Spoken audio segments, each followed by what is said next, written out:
one needs to know if you're on it or not. Maybe your doctor. I would say your doctors really should Your know doctor should know. Yes. because of the contraindications of it all. But, anybody else, no, I don't think they need to know. Absolutely. So what And does a day of food look like to you? well, great question.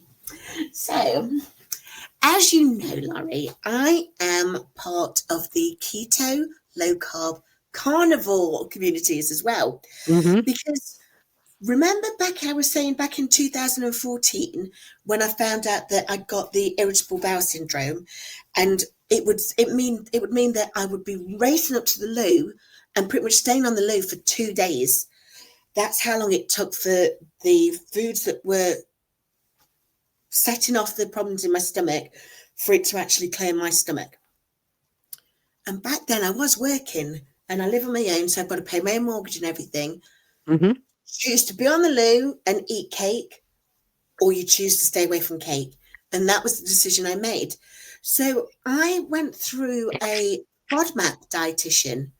And the FODMAP is that process that has come out of the Monash University, but I know it's recognised worldwide now.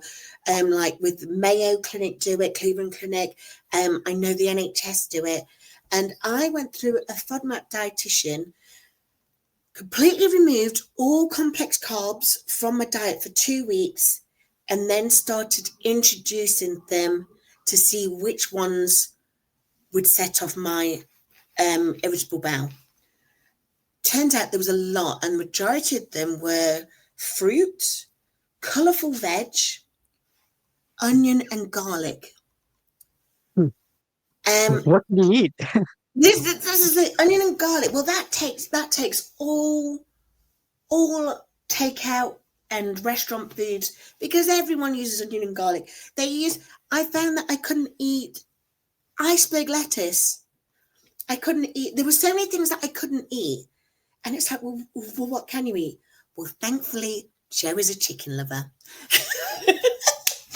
And if anyone asked me what would be my desert island dish, it would be chicken or egg. But if I had the chicken, I could get the eggs as well. So Joe's a chicken lover. And as such, if I make my own rubs, because I can have chilies, but I can't have the onion, celery, garlic, and mustard.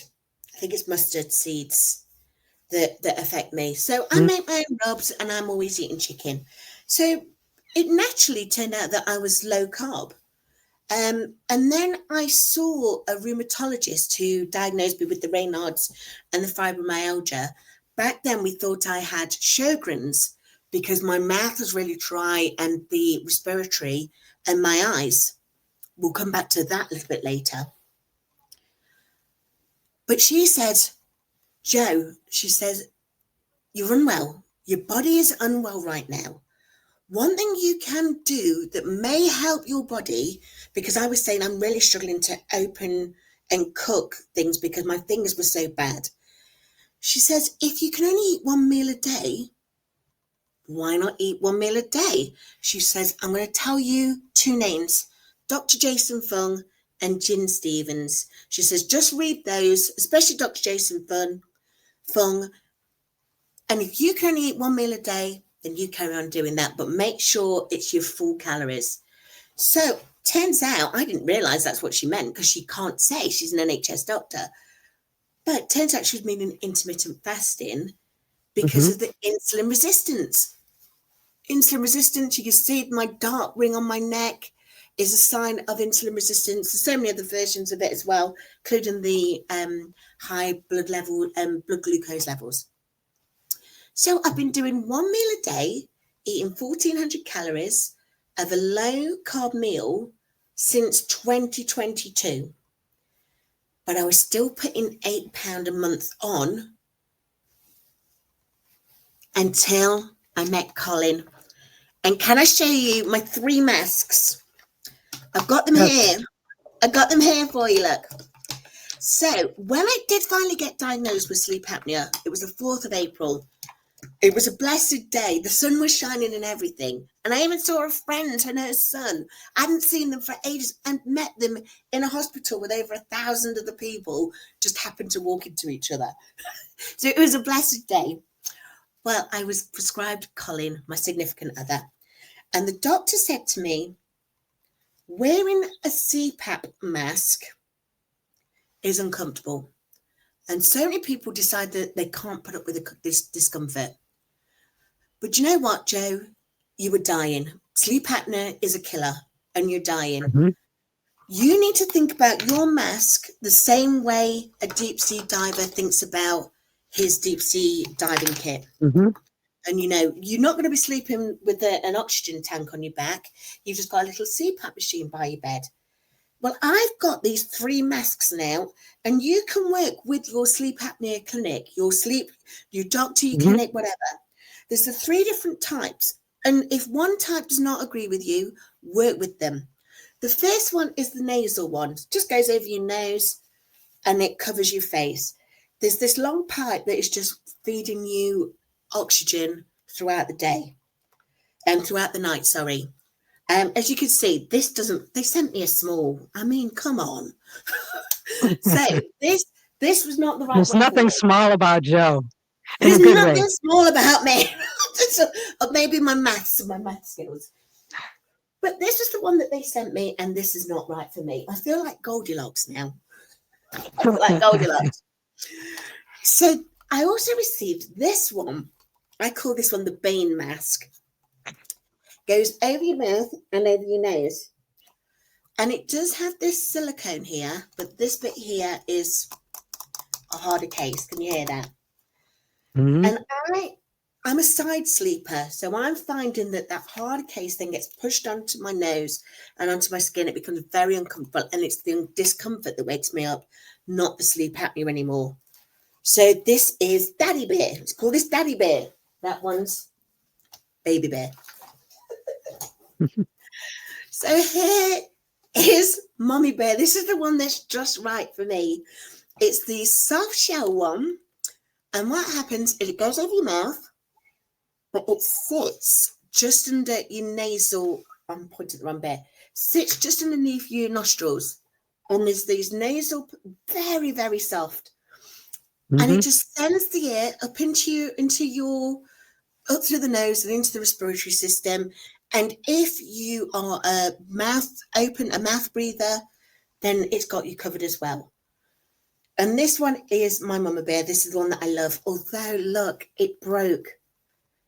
It broke. And so I've had to request a replacement. And it normally takes my sleep clinic at least a week to try and figure it out. Well, I've just found that it's available on Amazon. So I'm going to get my replacement tomorrow. I've been having to sleep with Daddy Bear for the last couple of nights now, and it's not very comfortable. But now, don't they make an implant for sleep apnea? I think it's called the Inspire. Yes, there's some different technologies that come out, including the implant. And it's a little bit like, I'm not sure if you can see, it's a little bit like my heart monitor, where it's implanted, but it's implanted just under the skin. So it's not underneath any muscles or anything. It's only a very... Is it local anesthetic? It's a very simple procedure. And they put it there, and what it does, depending on the different kind of sleep apnea you've got, but what it does, it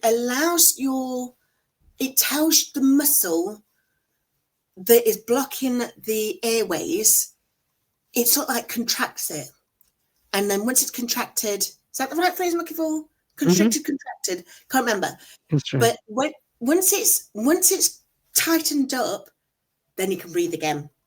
So if you truly cannot get on with the masks, then you can have that simple operation. You can also do exercises. But again, this is one thing that my doctor said to me right from the start. You are going to die unless you don't use the mask. So get used to the mask. So what do you do when you travel? Do they have a travel version, or do you take this whole apparatus with you, or? Take the whole apparatus, and I've got it as a travel bag. And I asked the same question because I've not travelled yet. I was hoping to go to the seaside earlier in the year because my mum's got a holiday home by the seaside, but it didn't happen because obviously I couldn't leave Miss Mary. But I asked the doctor and I says, can I travel without it? She goes, do you know what would happen? She said, you'd go on holiday, you'd have a terrible night's sleep. And what happens when you have a terrible night's sleep? You don't enjoy the next day. She says, so just take it. Get used to sleeping with the machine and being able to take it around with you. I think there are smaller devices. I know Philips have got a much smaller device, but it costs nearly £1,000. So, you know, I'm not buying that. Yeah, I know one of my friends has that because they do travel a lot, and she has that little portable one.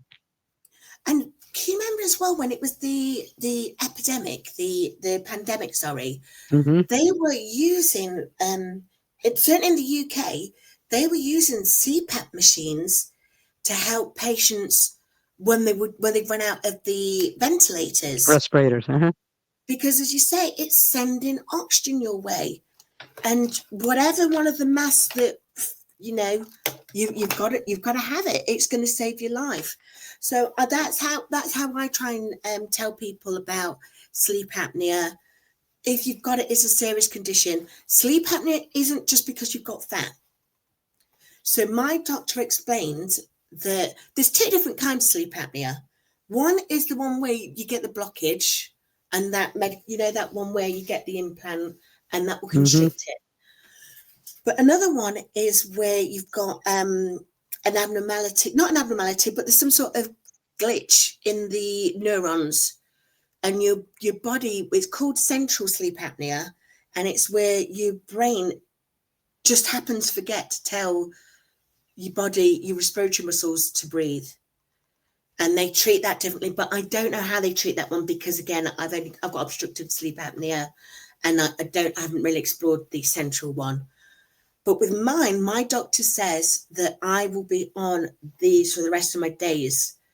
He said the reason why I probably got fat, he didn't say this, sorry, my asthma nurse said this one. They, you know, because we speak a lot plainer there, me and my asthma nurse. She says sleep apnea, one of the main symptoms of sleep apnea is weight gain.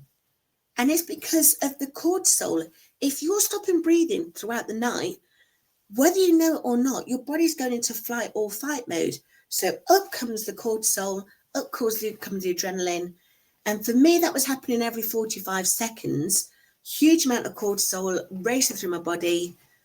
And that's why I wasn't losing weight. And that's kind of what my rheumatologist was trying to tell me. Because when I had my review a year later in 2023, and I says, I'm feeling a bit better because of the things you told me and the medication you put me on, but I'm still putting all of this weight on. She says, your body will be able to sort out the weight problem once it's got itself under control. And I think that's a perfect. So again, don't think of people as being the only reason why they've got sleep apnea is because they've let themselves get this overweight. That's not what it is. It's part of the metabolic disorders again. Absolutely. And they say people that lose weight, sleep is so important because the body needs to rest in order for you to burn the calories. You know, it's kind of like starvation mode. If it can't get that rest, it's going to hang on to whatever it can. Everything, exactly. It's like we're going into. Do you remember the Godfather, the film The Godfather, or the book, and they go to the mattresses? That's what it's like, isn't it? It's like we're fortressed in anything. We're not letting anything be used, and then we'll just. You had a banana. Let's put that weight back on. Let's keep it. Let's store it.